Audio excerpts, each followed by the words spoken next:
Contubernal. Noun. One who occupies the same tent. A tent fellow. Comrade. The thought of Percy Pruitt as my contubernal causes me to break out in hives. From the Personal Dictionary of Caroline Trent. Hampshire, England. July the 3rd, 1814. Caroline Trent hadn't meant to shoot Percival Pruitt, but she had, and now he was dead. Or at least she thought he was dead. There was certainly enough blood. It was dripping from the walls, it was splattered on the floor, and the bedclothes were stained quite beyond redemption. Caroline didn't know very much about medicine, but she was fairly certain a body couldn't lose that much blood and still live. She was in big trouble now. "Damn," she muttered. Although she was a gentlewoman, she hadn't always been raised in particularly gentle circumstances, and her language occasionally left a bit to be desired. "You stupid man," she said to the body on the floor. "Why did you have to lunge at me like that? Why couldn't you have left me well enough alone?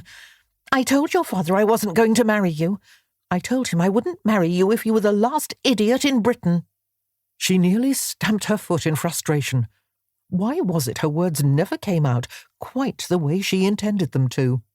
"What I meant to say was that you are an idiot," she said to Percy, who, not surprisingly, didn't respond, "and that I wouldn't marry you if you were the last man in Britain, and, oh, blast, what am I doing talking to you anyway?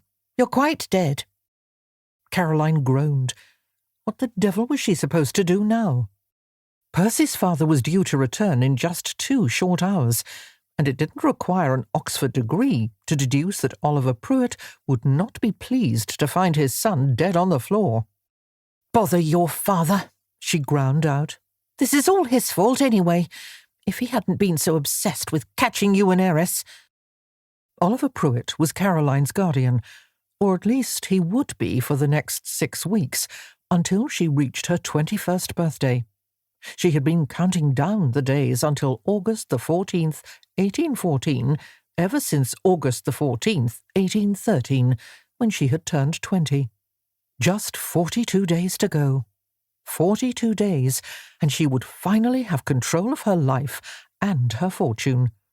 She didn't even want to think about how much of her inheritance the Pruitts had already run through. She tossed her gun onto the bed, planted her hands on her hips, and stared down at Percy.